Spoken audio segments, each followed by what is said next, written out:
नमस्कार, प्रणाम, सत श्री अकाल, एल्लारुकु वनकम। मेरा नाम प्रशांत कुमार है और आज की इस नए वीडियो में मैं सभी को अपने तहे दिल से स्वागत करना चाहूंगा। आज इस नए दिन में हम कुछ नए टॉपिक सीखने की कोशिश करेंगे जिसका नाम है CRR, cash reserve ratio, SLR, statutory liquidity ratio. और क्यों एक RBI बैंक जो हमारा सेंट्रल बैंक है, क्यों इसे कंप्लाई करने के लिए और किसी बैंक को आदेश देता है कि क्यों इसे रखें, ये चीज हम समझने की कोशिश करेंगे।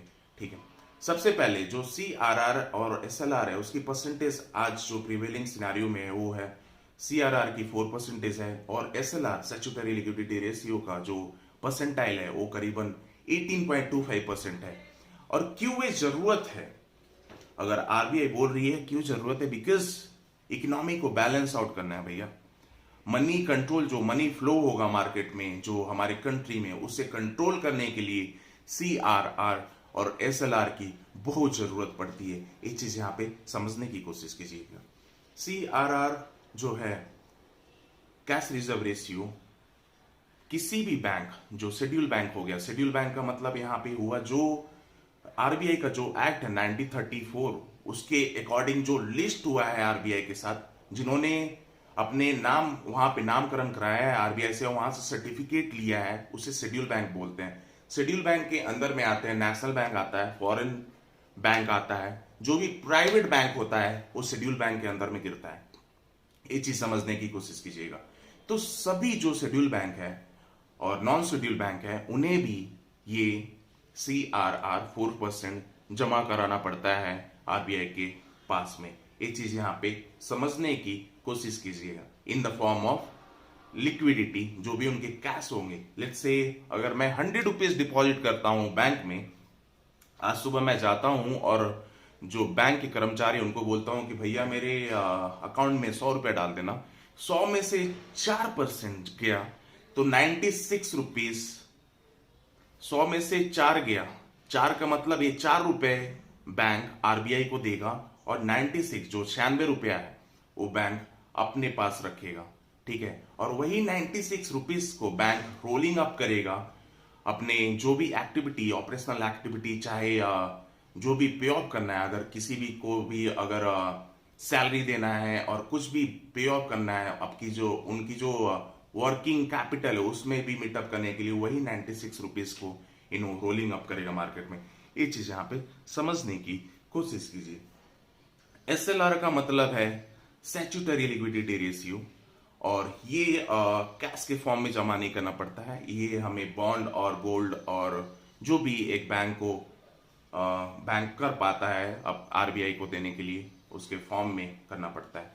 ठीक है, तो इसका जो रेशियो मैंने बताया था 18.25%, बट आपको समझाने के लिए लेट्स से मैं 20 लेता हूं। ठीक है, 100 रुपीज मैं लेकर गया, आज सुबह मैं एक SBI बैंक को अप्रोच किया, भैया मेरे अकाउंट में 100 रुपया डाल दो। 100 में से जो 20% होगा, 100 में से 20%, 20 रुपीज हम हटाते हैं तो 80 रुपया बचता है भैया। वही 80 रुपया बैंक के पास रहेगा और 20 रुपया बैंक RBI को दे देगा। भैया संभाल के रखो, कभी भी ऐसा कोविड वाला सिचुएशन आएगा उस समय फिर से बैंक अप्रोच करेगा कि भैया वो पैसा जो मेरा 20 रुपया था ना वो दे देना प्लीज, क्योंकि आज मैं प्रॉब्लम फेस कर रहा हूं और अपने ऑपरेशनल एक्टिविटी को मीट नहीं कर पा रहा हूं। ये चीज यहां पे समझने की कोशिश कीजिए। ठीक है, तो जैसा कि मैं बोला कि 100 में से 20% दे देगा बैंक, कमर्शियल बैंक और शेड्यूल बैंक दे देगा RBI को जमा करने के लिए, एक तरह का उनका लॉकर में रह लेगा। ठीक है, तो अभी बैंक के पास बचा 80 रुपया। 80 रुपया ही बैंक अपना ऑपरेशनल एक्टिविटी जो भी पे ऑफ करना है, जो भी अपने एक्टिविटी को मैनेज करना है उसी में करेगा। ठीक है, फिर यहाँ पे जो हमें इंटरेस्ट मिलती है बैंक में, जैसे हमें आजकल तो 2.5% मिल रहा है around, because of COVID-19 and all. तो क्या है कि SLR में क्या करेगा बैंक, 100 में से 80 मैंने 100 में से 20 हटाने के लिए बोला था। ठीक है, तो जो 20 रुपए को बैंक क्या करेगा, 20 रुपए को बॉन्ड्स में डाल देगा, जो भी RBI के जो भी गवर्नमेंट बॉन्ड्स होंगे, जो भी गोल्ड का होगा, जो भी डिवेंचर होगा, वो 20 रुपए को डालने की कोशिश करेगा वहां पे। ये चीज यहाँ पे समझने की कोशिश कीजिएगा। पोर्टफोलियो में डालने का मतलब है कि बैंक भी वहां पे बिजनेस कर रहा है। बैंक अपने 20 रुपए को डिफरेंट पोर्टफोलियो में अलोकेट कर रहा है। लेट्स से अगर दूसरे अगर बॉन्ड्स में डाल रहा है, गोल्ड में डाल रहा है और दूसरे अलग उसमें डाइवर्सिफाई करने की कोशिश कर रहा है, तो वहां पे जो इंटरेस्ट मिलेगा वही इंटरेस्ट हमें सेविंग अकाउंट में मिलती है। वो चीज समझने की कोशिश कीजिएगा। तो यहाँ पे अभी जो बैंक के पास फिलहाल जो एसएलआर में 80 रुपए है, ठीक है, अगर हम इन दोनों को कंबाइन करके सीआरआर और एसएलआर को कंबाइन कर दें तो 100 रुपया था, 100 में से 4 रुपया सीआरआर ने ऑलरेडी कैश रिजर्व रेशियो के तहत आरबीआई से जमा करा दिया, ठीक है। अभी 96 रुपए बचे। 96 में से हमें 20 रुपया देना है, बिकॉज एसएलआर की जो परसेंटाइल है वो 20% है, मैंने जो एग्जांपल के तौर पे दिया था। तो वो 20% अगर हम 96 में से 20 हटा दिए तो हमारे पास सिर्फ 76 रुपए बच रही है, 76। वही 76 रुपीज को बैंक मार्केट में डाइवर्सिफाई करेगा और वो अपने पास ही रखेगा, वही उसकी कैपेसिटी है। अभी देखिए बैंक कितना पैसे को क्यों बैंक आज स्टैंड करता है और क्यों बैंक कभी कभी बहुत ही प्रॉब्लम फेस करता है, यही रीजन है। और इसी के तहत बैंक इसी प्रकार चलता है। ये चीज समझने की कोशिश कीजिए इस वीडियो के दौरान। और मैं एक रीजन बताना चाहूंगा क्यों ये एसएलआर और सीआरआर की जो परसेंटाइल है हमेशा ऊपर नीचे होती है। बिकॉज जब तक के लिए मार्केट में आपकी जो मनी सप्लाई होगी वो हाई होगी, तब आपकी जो आरबीआई है उसे इंक्रीज करने की कोशिश करेगा सीआरआर और एसएलआर की।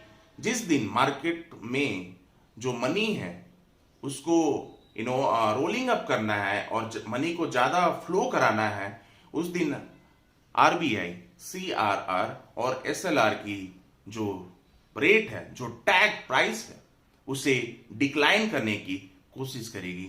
यही चीज यहां पे समझने की जरूरत है, ठीक है। ये बहुत ही महत्वपूर्ण है बिकॉज हमारे इन्फ्लेशन कंट्रोल के लिए ये जो सीआरआर है और एसएलआर है, इसकी बड़ी भूमिका यहाँ पे होती है। ये चीज यहाँ पे समझने की कोशिश कीजिएगा। इसे समझाने के लिए मैं अपना एग्जाम्पल थंबनेल में डाल दूंगा, कृपया करके देख लीजिएगा। और आशा करता हूं इस वीडियो को आप अपने परिवारजनों और मित्रों से जरूर शेयर कीजिएगा। और हमें उम्मीद है कि मैंने कुछ सहायता किया होगा इस वीडियो के दौरान। और on that note, thank you so much for watching this video. I hope you guys have a blessed day ahead. God bless you all. Thank you so much once again.